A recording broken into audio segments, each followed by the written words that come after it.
Hi everybody! I have made a video last week about mastering. I tried to make a live video on Facebook, but it was not very successful because I got disconnected all the time and I was feeling very stupid, because it was really difficult. And so I wanted to make a better video to explain you, because they asked me to make this video for how I do the mastering of my tracks. And so I will try to make a video without interruptions, because this is not really live, and I will try to be short, quick. Let me first say that mastering is something that some people is thought as a myth. I mean, people think they make mastering of a track and can make miracles. I think this was true to a certain extent for some type of tracks. It's still true from some very famous tracks. Sometimes they really make great sounds, but this is totally professional and above most of the electronic music producers levels, which normally ask for other people to make mastering. So what I do basically is something opposite to that. I just do the basics, because I can't like completely change the things. I'm not like a mastering engineer. And so what you have to do is to make the better possible track in your mixing, your normal mixing. And then you have to make mastering because the track needs to sound loud, just because of that. Even if in some places, like on Spotify for example, it will sound loud as the others, because they normalize the tracks. But like for Beatport or from your DJ set, it needs to be louder, more or less, as the others, because otherwise it will sound a lot worse while it's not, sometimes. Let me now start to show you the project, the interesting things. What happens is that I divide my projects in two parts. I have one project, which is the mixing project, where I actually make the track, and this is the project for my Jamu remix. It's one of my latest projects, and it's the latest completed project. Okay, so what I do, I create the track, let's say how I want. If the volume turns out to be louder than 0, I use this plugin, which is Sonax's 3G stereo. Here I put it down by 2 dBs, and this helps me to have the track not clipping. To check the volume, it's very useful, this plugin, which is TT Range Meter, Dynamic Range Meter. It's a free plugin. It's very useful because it gives you the peak and the dynamic range, which is everything for mastering. You need to have a dynamic range close to the other tracks, around 4 or 5 in this case, about electronic music.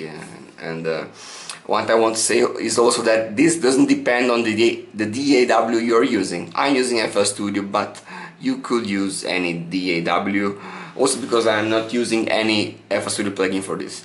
What I do in the normal project, so it's just I apply a compressor.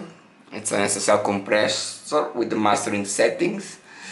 I just remove the analog noise, 10 milliseconds of attack.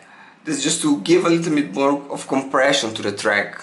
I just start with some compression, and to hear it a little bit like mastered, because what I do is put the SSL compressor and the maximum, which is from FL Studio. This is only to hear the project while I'm doing it. It will sound good. It will sound already like mastered. But when I export the track, I remove the maximum. So this is just to hear, and I export the track in Wave with this Sonax's plugin that just guarantees that I don't clip the track. I don't get over 0 dBs.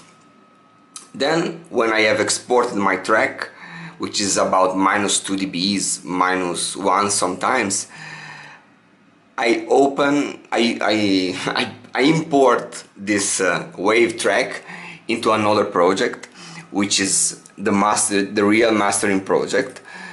And in this project I only have one wave. My track is one wave file, and if I have to change anything like the volume of a drum, I change it in the original project. I don't come here to make crazy changes because it's not the easiest way, and it's not what if you are the producer and the mastering engineer, it's not necessary to come here and try to fix things where you have all together.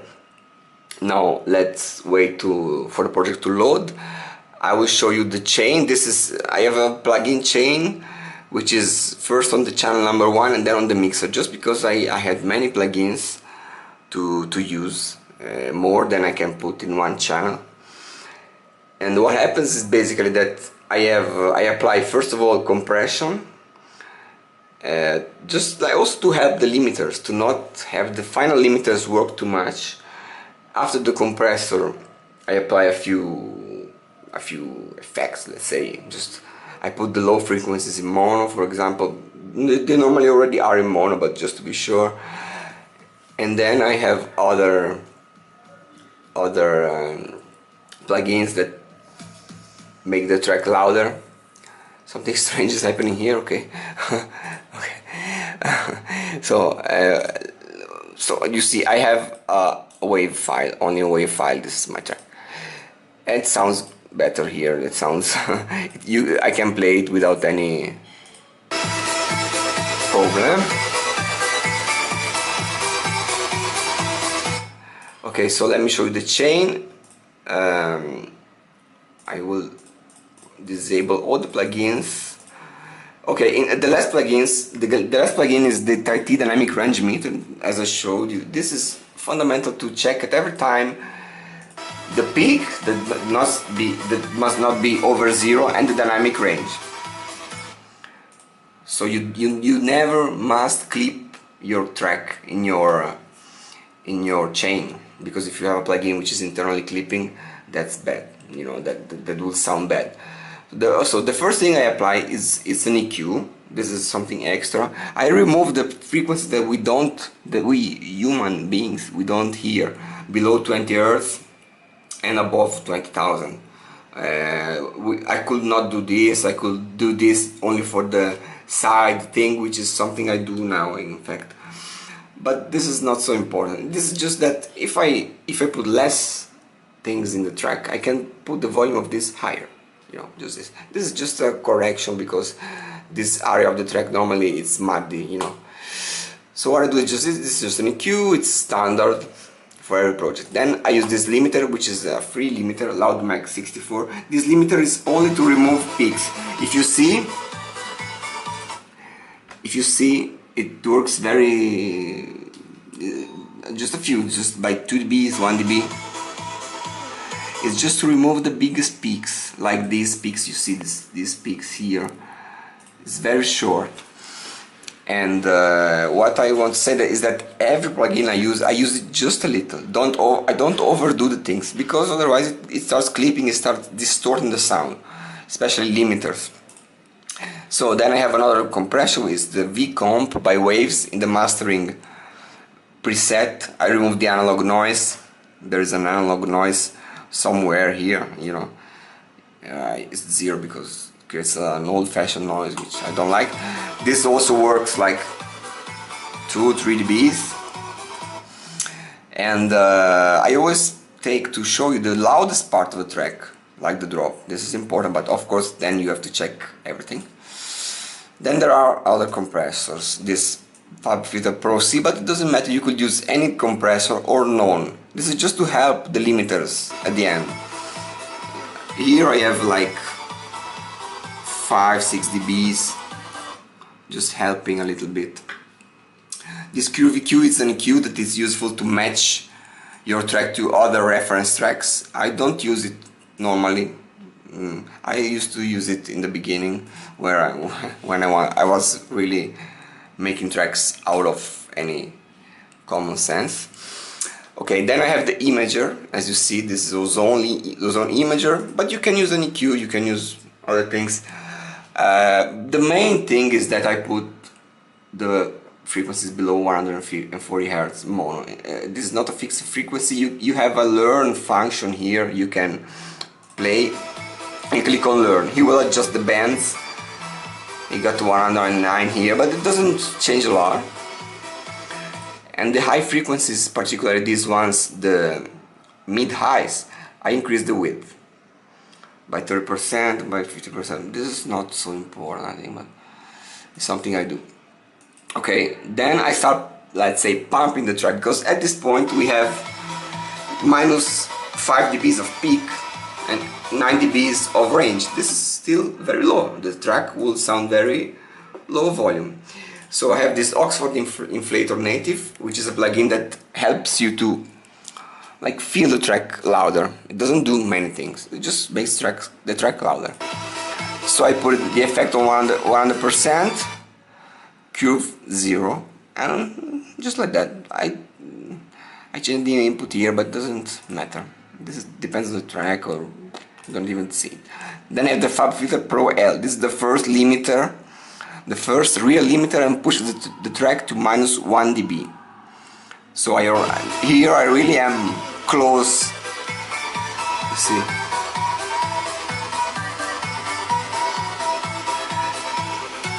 But it doesn't work a lot. It works just 1-2 dBs, you see.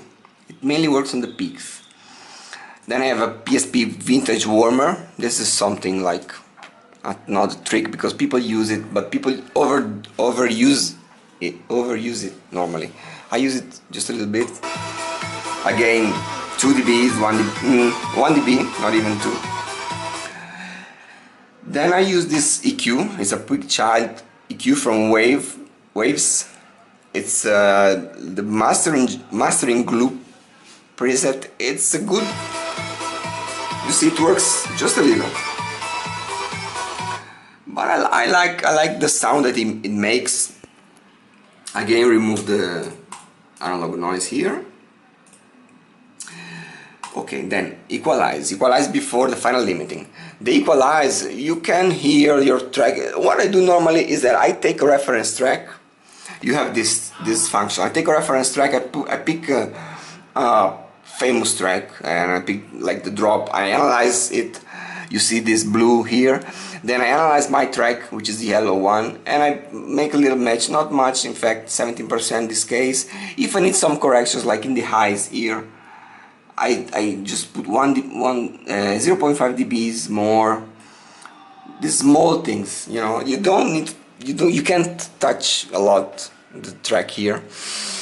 And in the end, the real mastering thing is the limiting. I have 2 limiters, the Waves L2, that works a little, helps a little.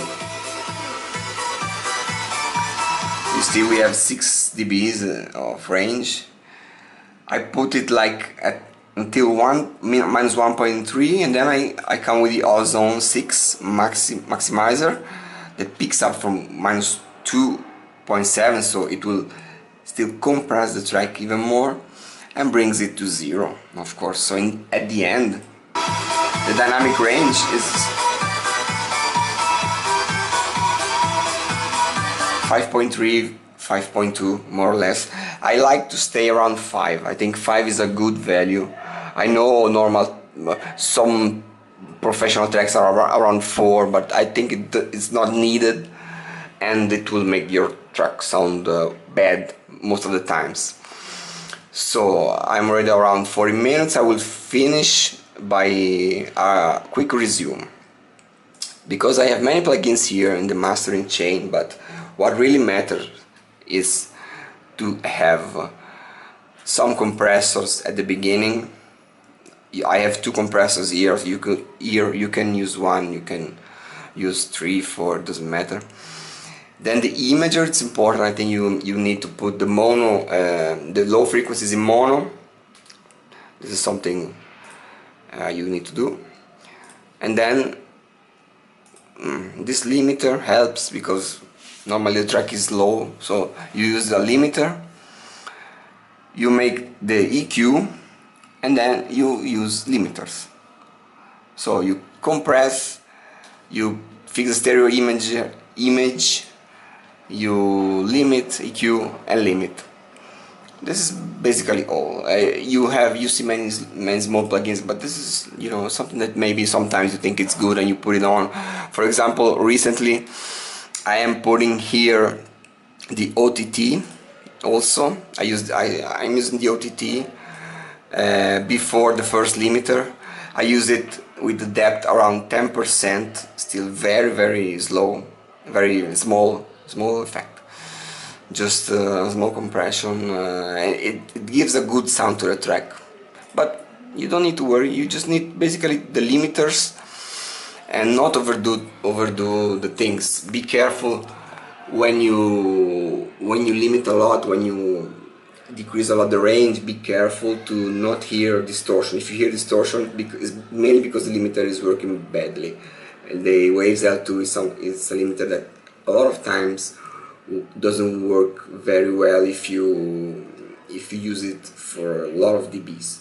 Okay, so this is basically all I do for mastering. If you have any questions, let me know, and I could even share this project with you, with this mastering project, because it's something very easy, you know? Okay, so hope you liked the video, and see you soon.